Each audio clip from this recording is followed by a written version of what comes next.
Oke. Baik, selamat pagi semuanya ya. Pada pagi hari ini ya, kita akan mempelajari terkait dengan mata kuliah konsep ya patofisiologi pada sistem kardiovaskuler. Ya. Jadi kita akan bicara terkait dengan penyakit ya, terkait dengan jantung ya. Sebelum nanti memulai pada penyakit jantung, maka terlebih dahulu saya mengingatkan kembali ya terkait dengan ya sekilas terkait dengan anatomi ya dari jantung itu sendiri. Oke, apakah ini sudah bergabung semua ya? Oke, sebelum memulai ya perkuliahan, maka saya akan mengabsensi terlebih dahulu ya. Oke, saya akan absen terlebih dahulu.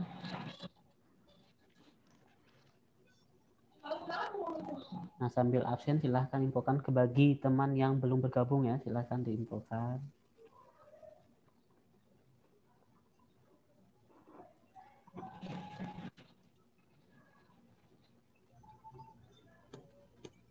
Oke, hari ini tanggal 13 ya. 10 tahun 2020.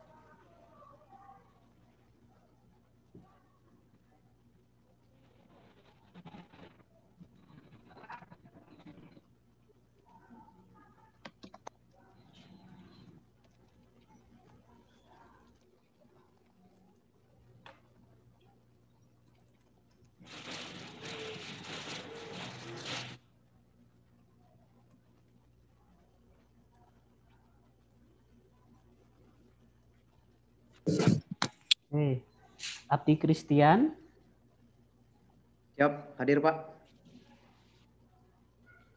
Adrianus Pantino Joan, Hadir Pak. Agnes Fitria, Hadir Pak. Agustini,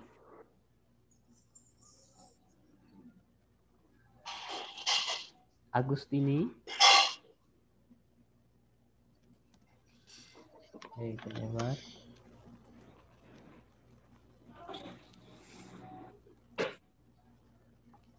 Agustinus,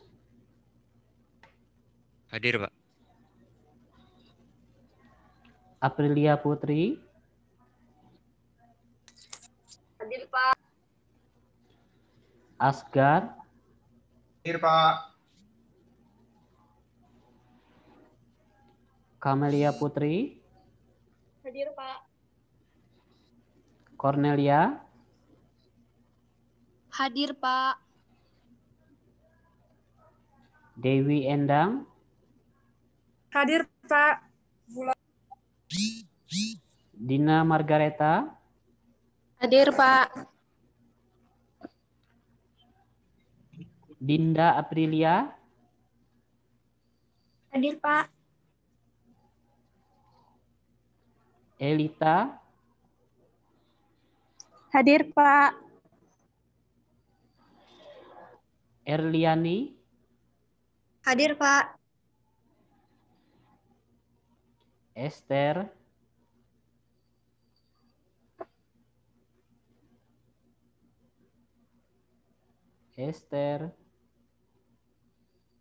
Oke, belum bergabung ya.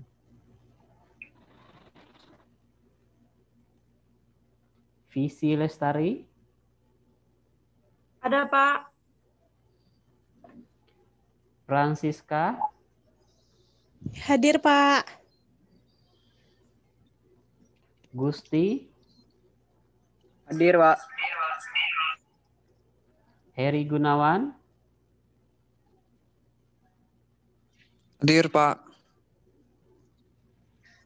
Ilham, Hadir Pak. Inka, Hadir Pak.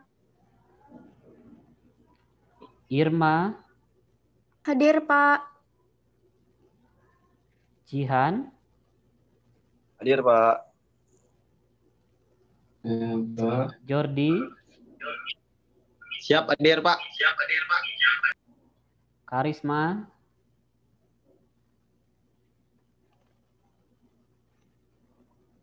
Karisma.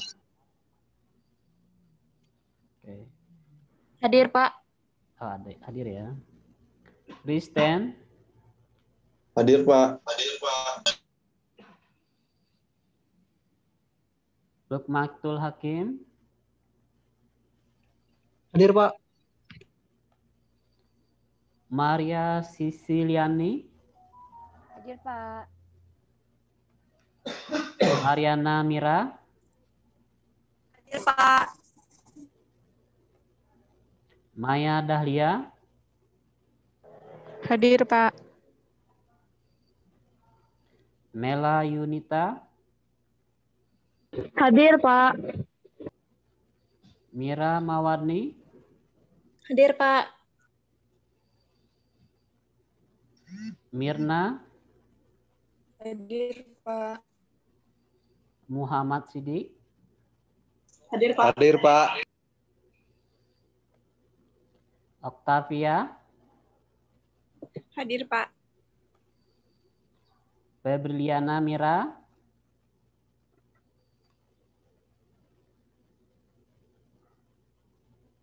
Febriliana Mira. Oke, kita lihat. Rika. Hadir, Pak. Rizky Febrianti. Hadir, Pak. Rizky Akbar. Hadir, Pak. Samsul Hadi.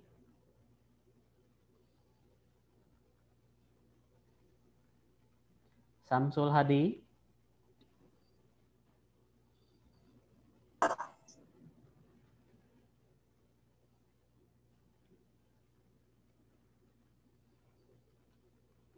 Tegar Wicaksono. Hadir, Pak.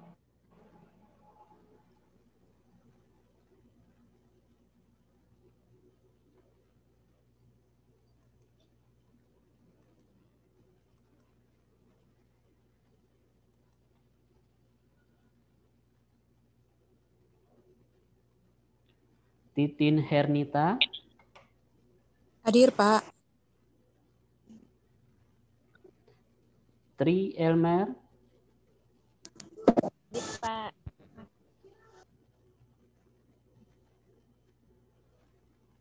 Utari. Hadir, Pak.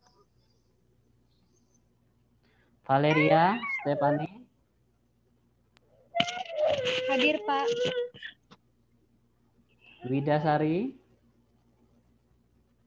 Hadir, Pak.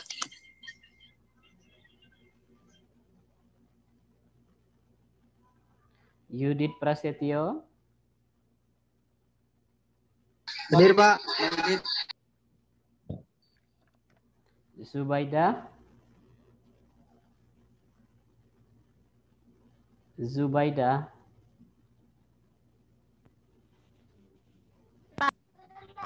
Ya. Oke, silahkan bagi nama yang belum disebut. Ya, yang namanya merasa belum disebut silahkan. Pak Esther hadir, Pak. Esther hadir ya. Esther Dewi Fortuna. Oke. Oke, baik, saya akan absesi kembali bagi yang belum hadir ya. Agustini Sugandi.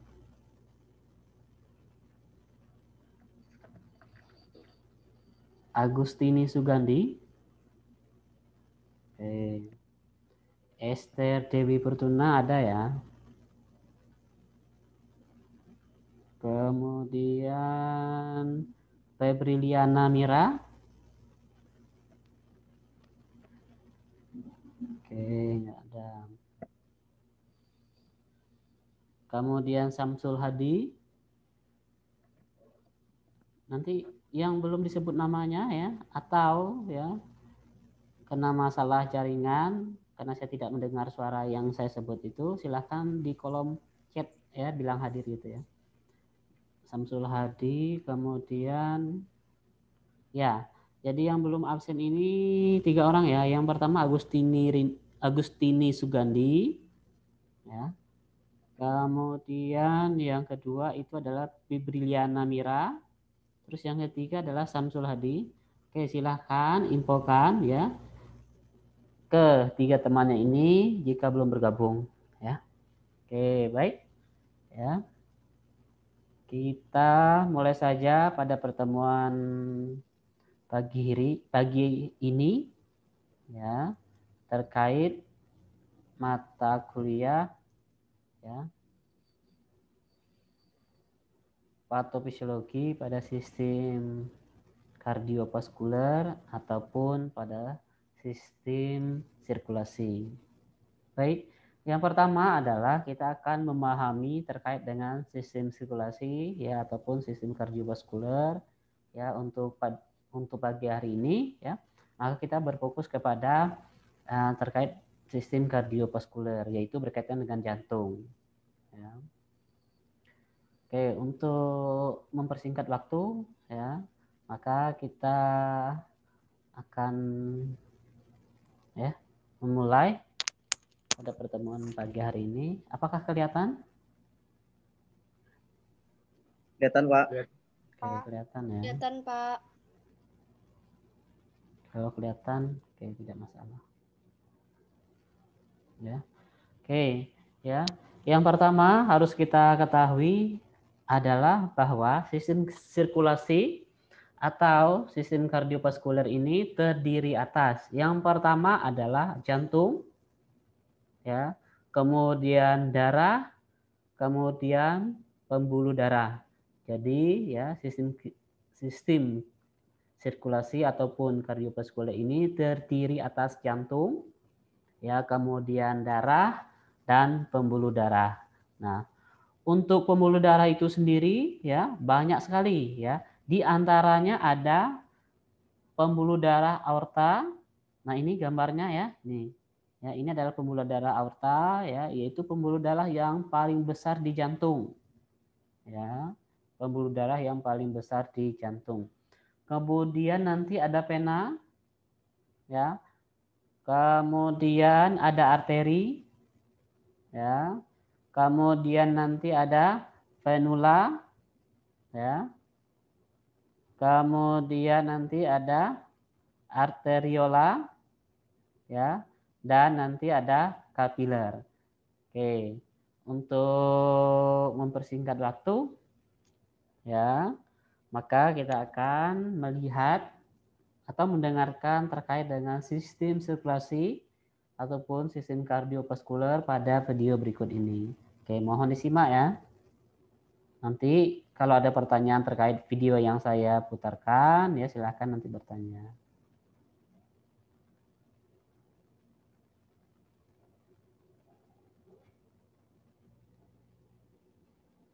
Halo teman-teman, selamat datang di channel Bisa Video. Kali ini kita akan membahas tentang sistem peredaran darah manusia.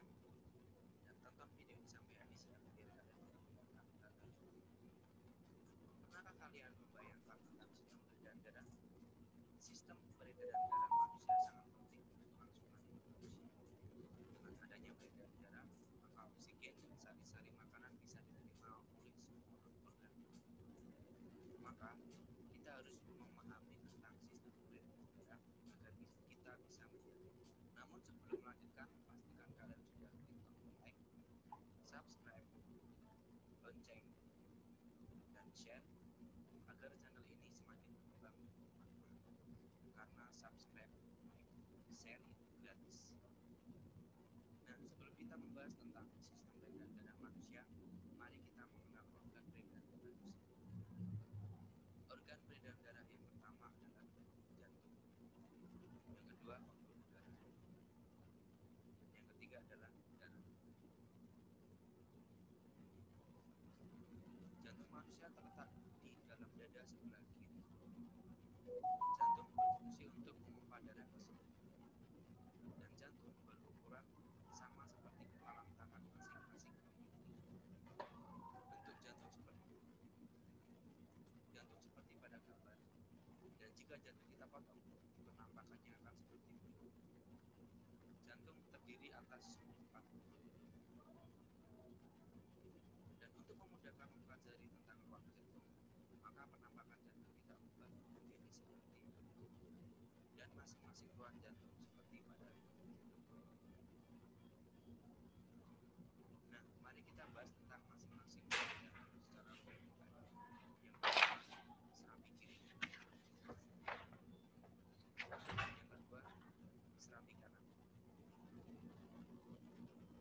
Yang ketiga, bilik kiri. Dan yang keempat, bilik kanan. Agar darah dalam ruang jantung tidak tercampur, maka jantung memiliki kantung atau selang yang dia tadi sebut kantung jantung. Berikut letak masing-masing kantung. Selanjutnya, mari kita bahas tentang cara kerja jantung. Fungsi jantung adalah pada jantung mengalami proses relaksasi atau diastole, di mana otot jantung mengendur sehingga jantung seperti mengembang, dan letak darah masih di serambi seperti pada kantung.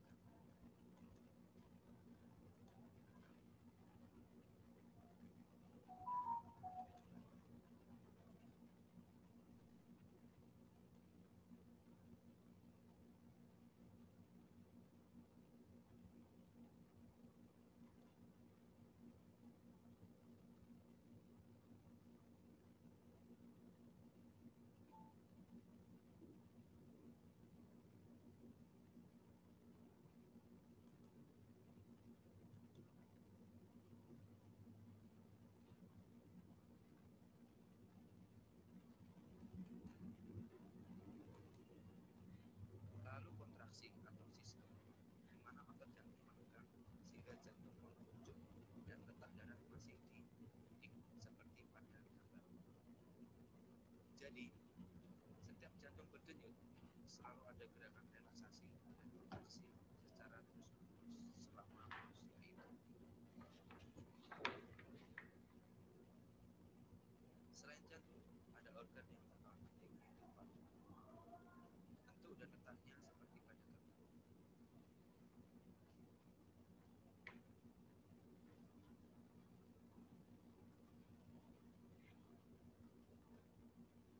Nah, berikutnya kita akan belajar tentang jenis pembuluh darah.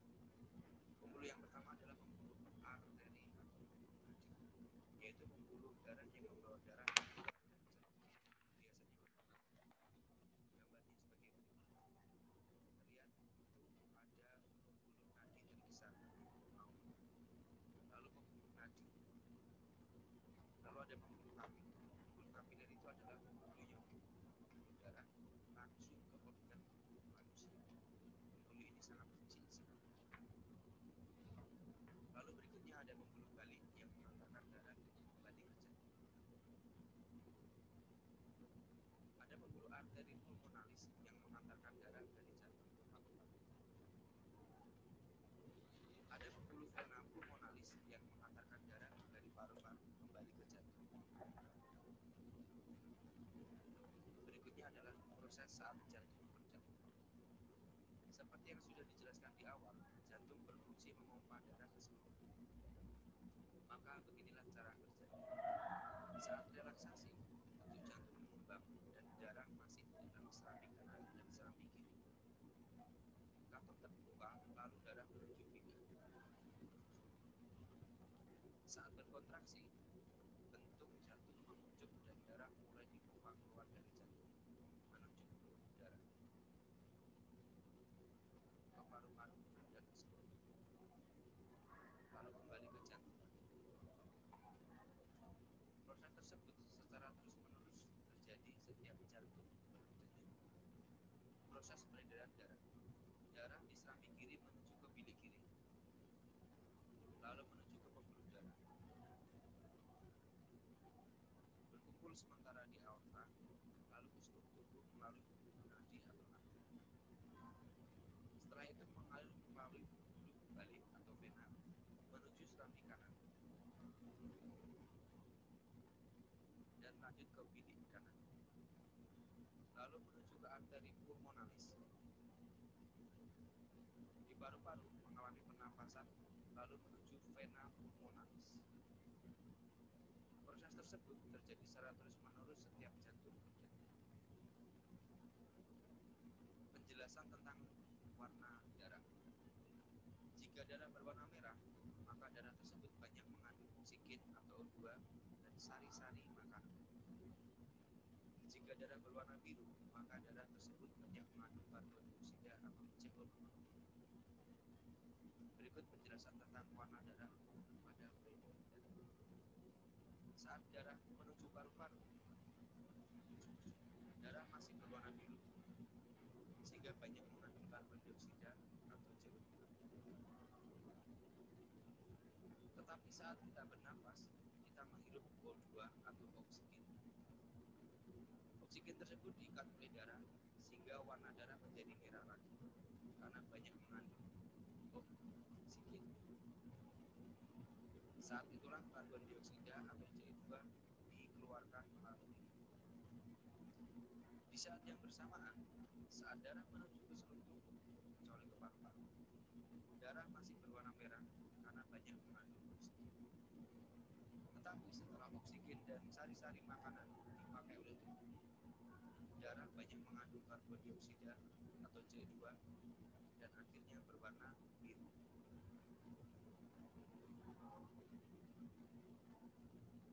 Nah, sekarang kalian sudah paham kan tentang sistem peredaran darah manusia? Jika video ini bermanfaat, jangan lupa like. Oke, nah itu adalah terkait dengan ya video sistem sirkulasi atau peredaran darah ya pada sistem kardiovaskuler ya. Oke, baik ya, kita lanjut ya. Oke. Nah, untuk sistem kardiovaskuler itu sendiri ya merupakan ya yang berfungsi untuk mengedarkan darah ke seluruh tubuh sehingga membawa oksigen dan zat gizi ke semua jaringan tubuh dan mengangkut semua zat buangan. Jadi dia ini adalah mengangkut ya terkait dengan semua ya oksigen dan zat gizi ataupun nutrisi yang berguna bagi tubuh kita. Oke. Kemudian jantung ini juga ya terdiri atas 3 lapis yaitu perikardium, miokardium, kemudian endokardium. Nah, untuk perikardium itu sendiri merupakan selaput pembungkus jantung. Ya, kemudian ada miokardium merupakan otot jantung. Ya, ini bagian tengah ya. Kemudian nanti ada endokardium. Ya, endokardium ini merupakan selaput yang membatasi ruangan jantung. Ya. Kemudian jantung ini mempunyai 4 ruangan jantung. Ya, yang tadi dalam video juga sudah dijelaskan ya, di mana ada 2 serambi ataupun atrium, yaitu atrium sinister atau sinistra biasanya atau bagian kiri dan atrium kanan. Kemudian ada 2 bilik yaitu ya bilik kiri maupun bilik kanan atau ventrikel ya, ventrikel kiri dan ventrikel kanan ya. Oke, ini adalah gambar ya terkait dengan lapisan jantung ya. Ini adalah gambaran terkait dengan lapisan jantung. Nah, ini adalah yang tengah ini adalah miokardiumnya, terus yang bagian ini adalah endokardiumnya. Kemudian nanti ada epikardium. Ya, jadi ada 3 lapisan pada jantung ini. Kalau kita ambil jantung yang bulatnya seperti ini tadi ya, kemudian kita potong bagian ini, nah kemudian kita perbesar sehingga jadinya seperti ini. Ada lapisan endokardium, ya, kemudian ada lapisan miokardium dan ada lapisan epikardium. Nah, itu adalah terkait dengan lapisan pada jantung. Ya, sekali lagi bahwa jantung itu ada 3 lapisan, yaitu endokardium, miokardium, dan epikardium. Oke.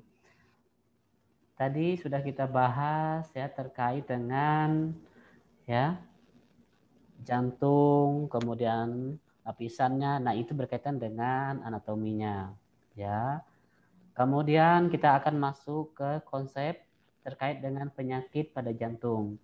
Ya, pada pertemuan hari ini tidak semua saya tampilkan atau saya jelaskan terkait dengan penyakit jantung, tetapi kita akan mempelajarinya hanya beberapa saja, ya. Yang pertama ada gagal jantung, ya. Kalau gagal jantung itu sendiri disebut dengan suatu keadaan secara patofisiologi, ya, yang terjadi kelainan fungsi jantung, ya. Akibatnya jantung tidak mampu memompa darah dan memenuhi kebutuhan metabolisme jaringan. Ya, di sini ada dua yang perlu kita perhatikan. Yang pertama, kalau disebut dengan gagal jantung itu adalah tidak mampu memompa darah ke seluruh tubuh. Ya, terus yang kedua, sehingga tidak mampu memenuhi kebutuhan metabolisme jaringan.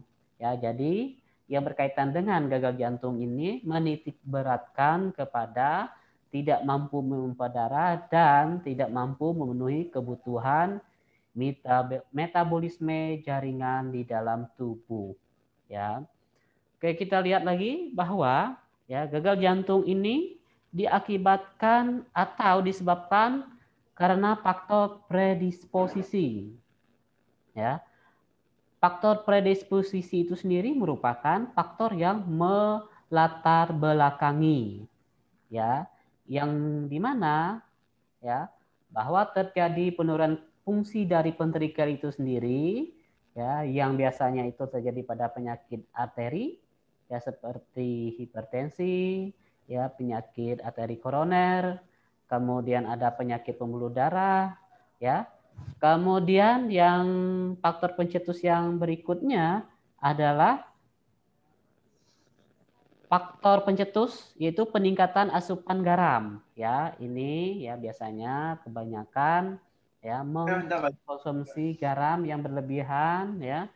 Ini akibat ya karena kalau tidak makan garam yang berlebihan katanya tidak terasa gitu kan. Nah, sehingga mengkonsumsi biasanya seperti itu. Ini berkaitan dengan ya misalnya usia 40-an ke atas, ya. Kemudian ketidakpatuhan menjalani pengobatan anti gagal jantungnya jika mempunyai riwayat penyakit jantung sebelumnya, ya. Biasanya tidak mau mengkonsumsi obat-obatan secara rutin, ya. Kemudian ada IMA, ya. Ini berkaitan dengan impak, ya, impak miokard akut, biasanya pada otot jantung, ya. Kemudian terkait dengan hipertensi, faktor pencetusnya ini adalah tekanan darah yang tinggi, ya. Kemudian ada aritmia akut, ya, berkaitan dengan detak jantung, ya. Kemudian ada infeksi, ya, infeksi juga bisa di dalam jantung, ya. Kemudian ada emboli paru, ya. Kemudian ada anemia. Kemudian faktor pencetus lainnya, ya, diantaranya tirotoksikosis, ya, keracunan, kemudian kehamilan, dan yang terakhir adalah berkaitan dengan endokarditis infektif. Nah, ini berkaitan dengan ya infeksi pada lapisan jantung, ya. Oke. Ini adalah berkaitan dengan gagal jantung, ya, mulai dari penyebab, ya, yaitu ya gagal jantung tidak mampu memompa darah ke seluruh tubuh dan tidak mampu memenuhi kebutuhan metabolisme jaringan. Terus faktor ya penyebab ini ada yang faktor predisposisi atau faktor yang melatar belakangi.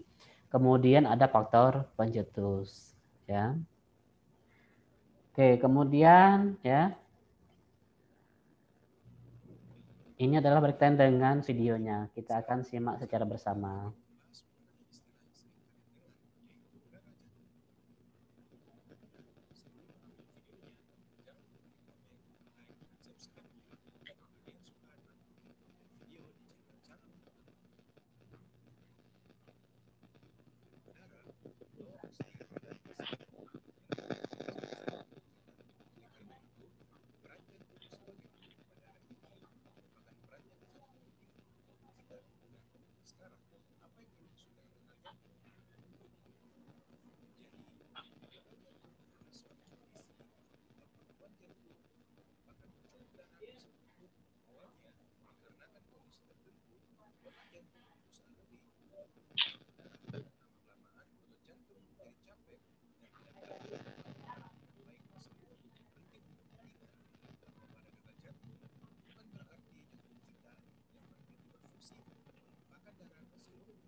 Coba nih gini bagus nih.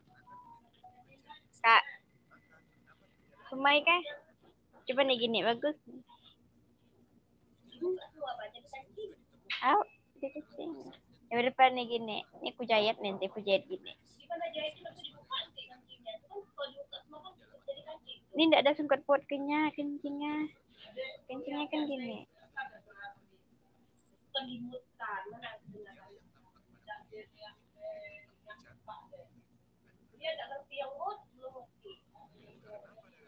Dia bah Kak agama kami bah lagi dijelaskan. Dia ada berapa kali gangguku. Tolong Dia, dimatikan.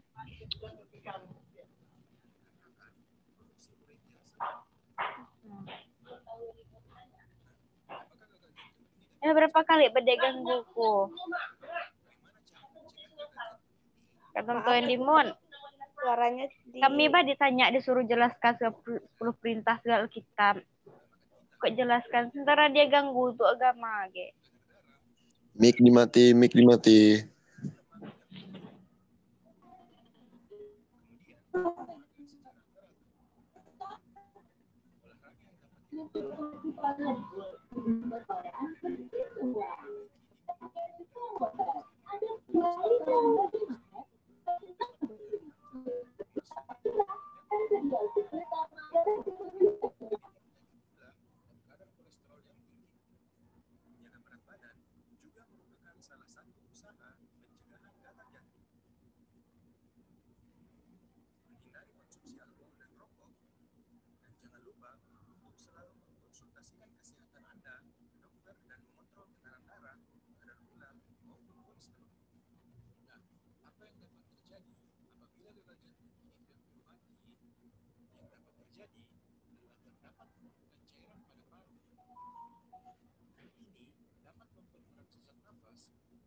Oke, itu tadi terkait dengan ya video gagal jantung. Oke, baik kita lanjut ya. Untuk berikutnya ya itu ada penyakit jantung rematik. Ya, kalau penyakit jantung rematik ini ya, maka dia berkaitan dengan penyakit yang ditandai dengan kerusakan pada katup jantung ya akibat serangan karditis rematik yang akut secara berulang-ulang. Jadi ini berkaitan dengan pada kerusakan katup jantung ya. Kalau penyakit jantung rematik maka dia berkaitan dengan kerusakan atau ditandai dengan kerusakan pada katup jantung gitu ya. Oke, kemudian selanjutnya ada penyakit jantung koroner ya. Nah, kalau penyakit jantung koroner ini ya, maka ini berkaitan dengan kondisi ketika pembuluh darah utama yang memberi pasokan darah, oksigen dan nutrisi untuk jantung menjadi rusak. Ya.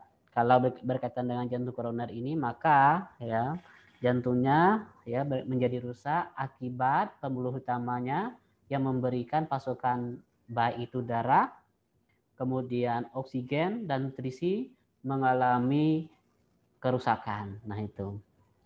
Biasanya kondisi ini pada penyakit jantung koroner ini adalah disebabkan oleh adanya plak, kolesterol, dan proses peradangan. Nah, prosesnya ini terjadi ya bukan secara tiba-tiba, tetapi dengan jangka waktu yang lama. Ya, plak atau penumpukan pada dinding-dinding pembuluh darah itu ya ada penimbunan ya di dalam pembuluh darah itu ya seperti adanya ya penumpukan akibat dari ya adanya darah ya kemudian adanya ya zat nutrisi di situ juga kemudian adanya yang paling utama itu adalah plak kolesterol ya lama kelamaan kalau dia sudah menempel di situ maka dia akan mengalami peradangan ya terjadinya penempelan itu maka menyebabkan ya lingkaran atau diameter dari pembuluh darah itu menyempit ya menjadi sempit ya sehingga terjadinya proses peradangan karena sistem sirkulasi darah itu mengalir secara terus-menerus ya akibatnya terjadilah proses peradangan ya yang mengakibatkan ya terjadinya kerusakan pembuluh darah sehingga ya kondisi ini disebut dengan penyakit jantung koroner. Nah itu. Ya.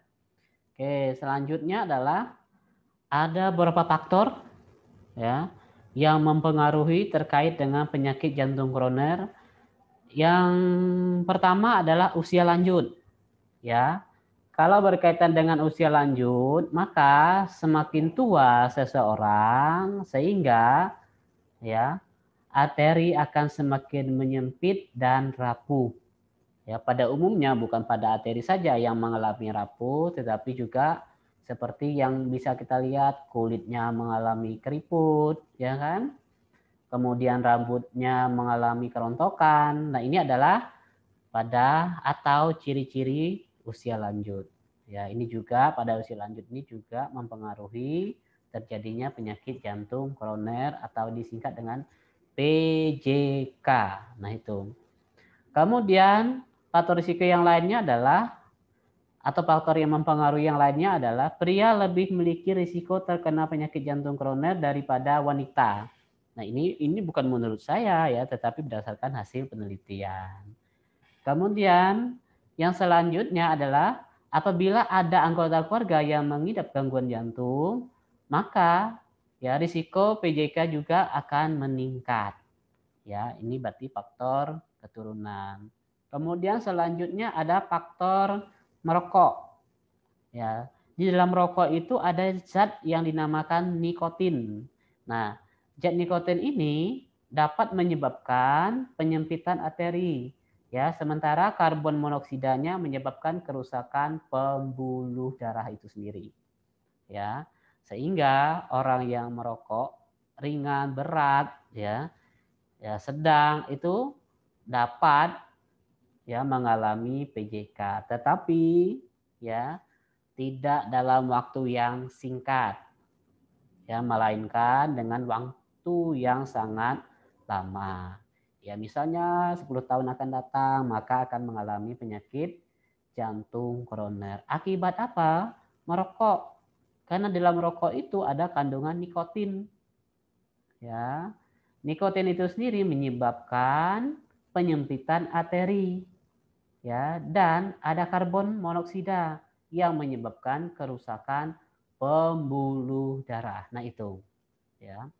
Kemudian yang selanjutnya, ya, faktor yang mempengaruhi penyakit jantung koroner adalah memiliki riwayat tekanan darah tinggi atau ya mempunyai kadar lemak darah yang tinggi. Nah ini juga sebagai faktor yang mempengaruhi penyakit jantung koroner. Ya, kemudian memiliki trauma mental ya ataupun stres psikologis baik itu secara berat dengan jangka waktu yang panjang. Ya, ini juga dapat ya mempengaruhi terjadinya penyakit jantung koroner. Nah, ini adalah di antaranya atau beberapa faktor yang mempengaruhi penyakit jantung koroner. Ya. Oke. Kemudian ya kita lanjut. Ini poster saya ambil dari ya Kementerian Kesehatan Republik Indonesia terkait dengan faktor risiko penyakit jantung koroner ya. Kita akan lihat risiko yang tidak dapat diubah. Ya, yang pertama ada umur, ya, jenis kelamin dan keturunan. Ya, ini akan menyebabkan penyakit jantung koroner. Ini yang tidak dapat diubah. Kalau umur ya mungkin ya sudah 40 diubah menjadi 20 yang tidak bisa. Ya, jadi ini Pak risiko yang tidak dapat diubah. Kemudian ya jangan berkecil hati, tetapi ya kita harus besar hati. Kenapa? Karena ada risiko ya penyakit jantung koroner ini yang dapat diubah. Yang pertama merokok. Ya. Jadi yang merokok kurangi dari sekarang. Ya, supaya nanti 20 tahun akan datang ya tidak mengalami penyakit jantung koroner. Kenapa? Rokok itu ada kandungan nikotinnya tadi, ya. Tuh. Kemudian ya, risiko yang dapat diubah adalah dislipidemia. Nah, ini kalau berkaitan dengan lipid atau lemak ini juga bisa diubah ya, misalnya mengurangi mengkonsumsi makanan yang banyak mengandung lemak. Nah, dikurangi itu. Ya, kemudian hipertensi. Ya, lakukan pengobatan yang rutin, lakukan pemeriksaan yang rutin ke pelayanan kesehatan supaya tekanan darahnya ini bisa terkontrol. Ya, kemudian diabetes mellitus. Ya, diabetes mellitus juga dapat diubah. Ya. Nah, jadi penyakit DM ini juga dapat diubah. Yang penting rutin melakukan ya pemeriksaan kesehatan terkait dengan penyakit diabetes mellitus atau DM. Ya. Kemudian yang dapat diubah adalah kurang aktivitas fisik. Ya, yang tadinya ya mengalami ya atau tidak sama sekali beraktivitas fisik, ya maka lakukan paling tidak berolahraga. Ya, yang ringan, jangan yang berat. Ya. Kemudian berat badan yang lebih atau obesitas juga dapat diubah, ya turunkan berat badan. Tetapi cara penurunan berat badan itu jangan menggunakan atau jangan mengkonsumsi obat-obatan atau tidak makan, itu yang salah. Ya, cara menurunkan berat badan yang benar itu adalah boleh makan, ya boleh makan ya, tetapi jumlahnya dikurangi. Ya, misalnya yang tadi makan nasi itu sampai 2 piring sekali makan, kemudian dikurangi menjadi 1 piring, ya. Yang tadinya kebiasaannya atau biasanya makan nasinya 1 piring, kemudian dengan kondisi berat badan yang berlebih maka dikurangi menjadi setengah piring. Nah itu cara yang benar ya. Selebihnya adalah melakukan olahraga. Ingat olahraga jangan yang berat ya. Kemudian risiko yang dapat diubah adalah diet yang tidak sehat. Nah tadi ya, diet dengan tidak makan nasi, tidak makan inilah, jenis sayuran inilah. Nah itu yang salah. Tetapi boleh dikonsumsi ya, dengan jumlah atau jumlah porsi yang dikurangi. Stres. Kalau yang sering stres, maka misalnya cara mengatasi, cara merubahnya supaya tidak stres, misalnya mendengarkan musik atau jogging pagi, jogging sore. Nah itu ya kalau yang stres itu. Stres ini ada tingkatannya, ada yang ringan, sedang, dan berat. Yang berat ini yang berbahaya ya. Oleh sebab itu cara mengatasinya adalah misalnya cari ya tempat curhat atau menghilangkan stres yang bisa nonton ya, nonton TV ya. Kemudian dan seterusnya sesuai dengan ya cara individu untuk mengurangi stres itu sendiri ya. Kemudian risiko yang dapat diubah selanjutnya adalah konsumsi alkohol berlebih. Nah ini juga dapat diubah. Yang tadinya sering mabuk-mabukan ya, apa sekarang itu kan banyak ya, ada alkohol yang jenis anggur ya kan, dan seterusnya, maka harus dikurangi ya. Jadi ya ini adalah faktor risiko penyakit jantung koroner atau PJK, baik yang tidak dapat diubah maupun yang bisa diubah ya. Jadi semuanya ini adalah dapat menyebabkan penyakit jantung koroner ya. Oleh sebab itu ya, hal-hal seperti ini walaupun sangat kecil ya, tetapi harus dijalankan sehingga manfaatnya bagi kita semua adalah akan mengalami sehat ya. Oke, kemudian ya, materi kita sepertinya sudah selesai ya. Kalau ada pertanyaan ya dari teman-teman semua silahkan ya. Yang ingin bertanya silahkan ya. Oke, saya baca kolom chatnya dulu ya. Agustini Sugandi hadir, oke. Ya. Febriana Mira hadir, oke, silahkan. Kalau ada pertanyaan ya. Kalau ada pertanyaan silahkan. Suara saya kedengaran ya? Dengaran, Pak. Oke. Kalau ada pertanyaan silahkan. Ya. Yang ingin bertanya silahkan terkait materi kita pagi hari ini, yaitu ya terminologi patofisiologi ya pada sistem kardiovaskuler. Ya.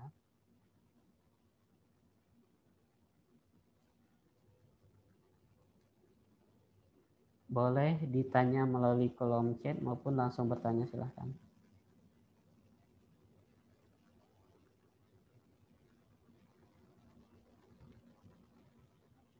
Oke, yang mau bertanya silahkan.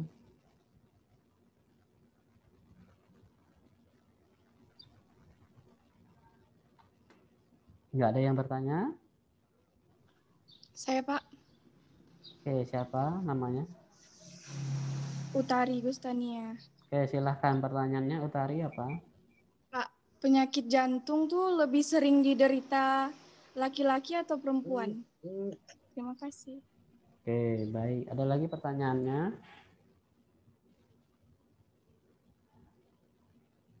Pertanyaan kedua silahkan.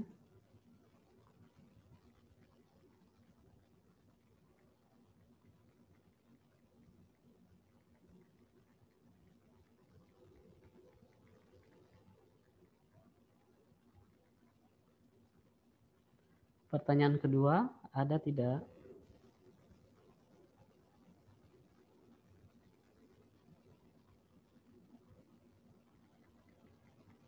Nggak ada ya. Oke, pertanyaannya tadi adalah mengapa penyakit jantung ini, bukan mengapa, lebih banyak ke jenis kelamin mana, laki-laki atau perempuan ya, begitu ya tadi. Oke, tadi sudah sampaikan bahwa penyakit jantung ini ya lebih banyak ke jenis kelamin ya laki-laki. Itu ya. Jadi penyakit jantung ini lebih banyak ke jenis kelamin laki-laki. Mengapa? Kan begitu ya, penasaran kan? Satu adalah gaya hidup. Kenapa? Laki-laki ini kan kebanyakan gaya hidupnya yang lebih bebas gitu ya. Lifestyle-nya lebih bebas. Contoh, ya lebih banyak mengkonsumsi alkohol maupun rokok daripada perempuan. Itu kan kebanyakan laki-laki, walaupun ada perempuan, tapi tidak sebanding dengan laki-laki. Ya, kegiatan atau gaya hidupnya seperti itu. Sehingga ya bisa atau lebih banyak menyebabkan ya penyakit jantung koroner ini pada jenis kelamin laki-laki. Nah, itu dia ya. Ada lagi pertanyaan? Ada lagi pertanyaan? Saya Pak Valeria. Silahkan Valeria. Kan kalau misalnya penyakit jantung nih bisa dari keturunan kan Pak. Ya. Seandainya dari orang tuanya mempunyai sakit jantung, jadi itu kan seandainya punya 3 anak, itu risikonya dari ketiga anak itu tuh anak pertama atau anak kedua atau anak ketiga Pak? Oke. Atau ada hitungan genetiknya? Ya. Terima kasih Pak. Pertanyaan Valeria bagus sekali ya. Walaupun ya pertanyaannya berkaitan dengan ini adalah lebih ke keturunan. Nah, untuk berbicara keturunan ya, tadi sudah saya jelaskan ya, bahwa keturunan juga dapat menyebabkan ya penyakit jantung koroner.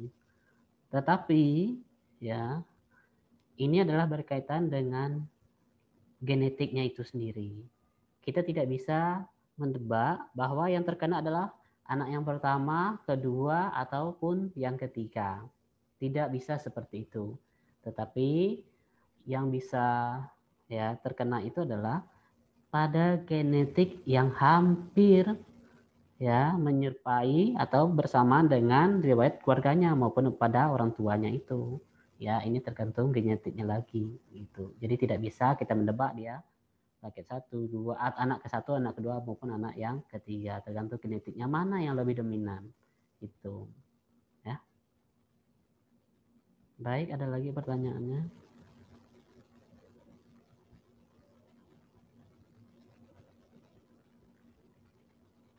Ada lagi pertanyaannya?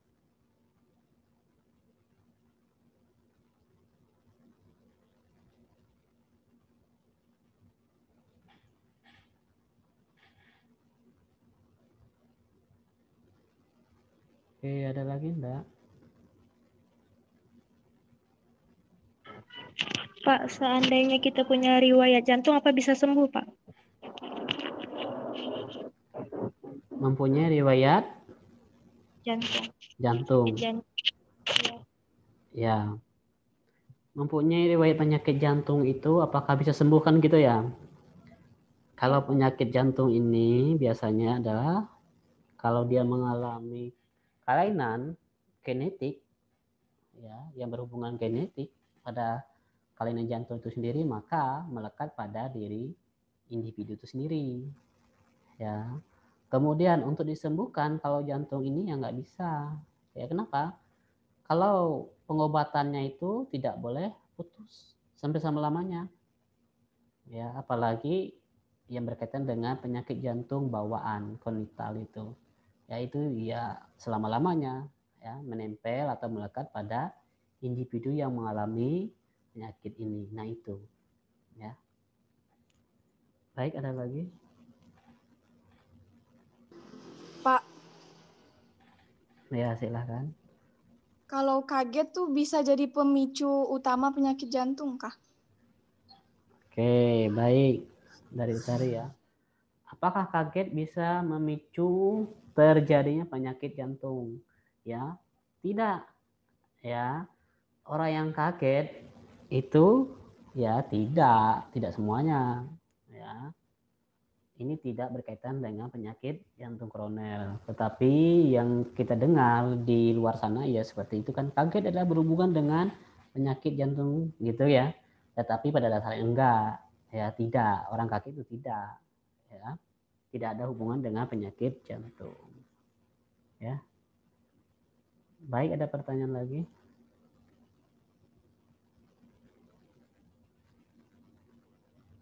Saya, Pak.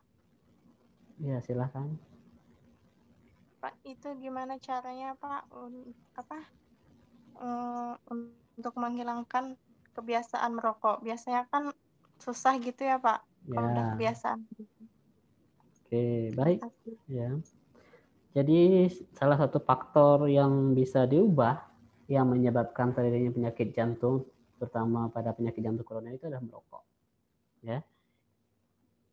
Cara merubahnya itu yang pertama, ya biasanya ya kalau tidak bisa diubah secara individu maka kita misalnya mengalihkan misalnya jam ini atau setelah makan langsung merokok itu kan kebiasaan ya, tapi susah dihilangi. Nah, cara yang lain adalah misalnya kita setelah makan misalnya adalah jogging. Maksudnya jogging ini adalah misalnya kita jalan-jalan misalnya ke ruang tamu, kemudian ke teras rumah. Nah, itu supaya tidak merokok. Atau setelah makan itu ya harus disediakan misalnya ada buah-buahan supaya tidak merokok. Nah, itu ya walaupun sulit memang ya. Kemudian selanjutnya ada terapi, hipnoterapi ya. Nah, ini biasanya berkaitan dengan kesehatan ya, kesehatan dari individu sendiri. Maka kalau ada yang berkaitan dengan yang membuka praktek terapi atau berkaitan dengan hipnoterapi itu juga bisa hilang ya. Tetapi yang orang yang sudah berpengalaman ataupun sudah mempunyai izin. Nah, itu ya walaupun secara individu baik dengan mengalihkan ke yang lain itu tidak bisa hilang merokok gitu ya. Maka cara yang lain adalah melakukan hipnoterapi. Nah, hipnoterapi di bidang kesehatan itu ada ya. Silahkan ya lakukan seperti itu. Nah, itu dia. Baik, ada lagi pertanyaan?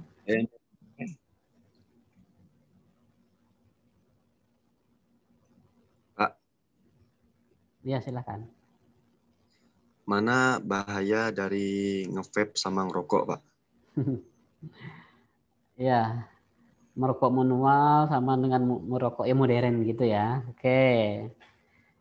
Risiko bahayanya yang menggunakan yang ngepet itu katanya, ya. Kenapa? Itu kan cairan. Kemudian kalau ya bisa menyebabkan apa itu?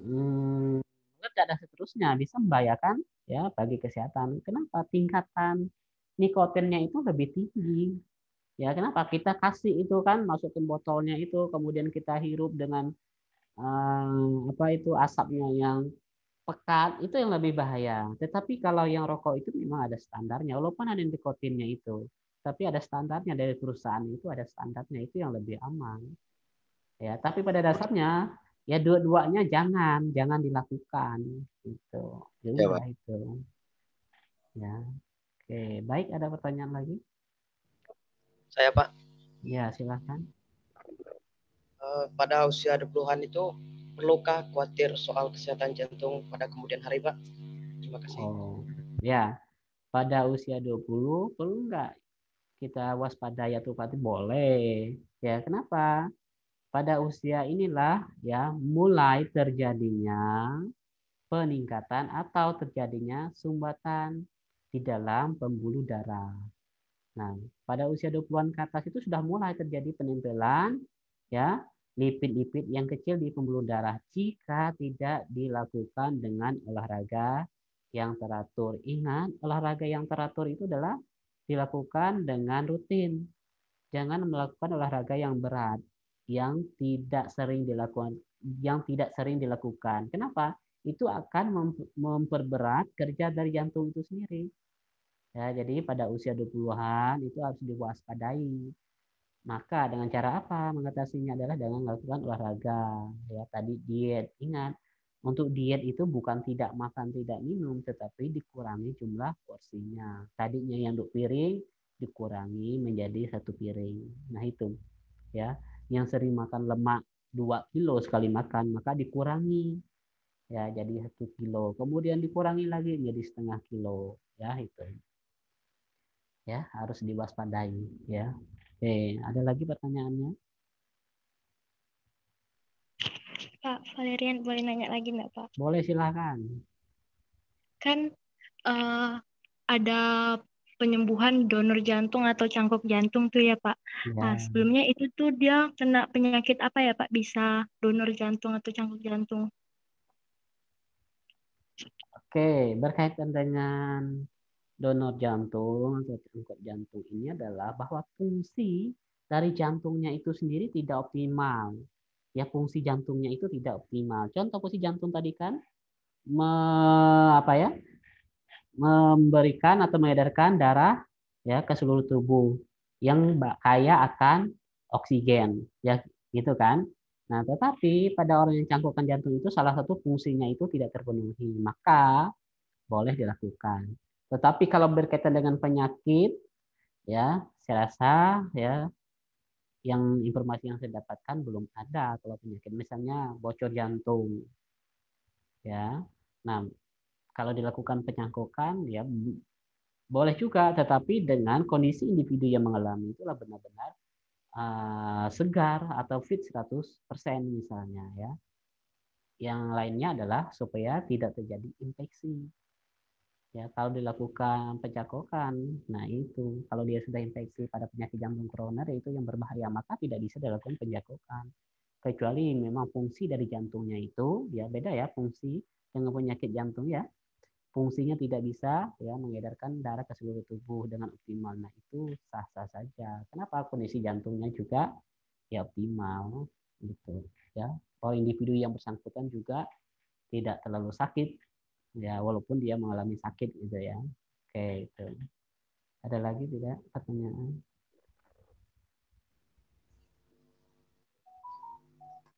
Cukup ya?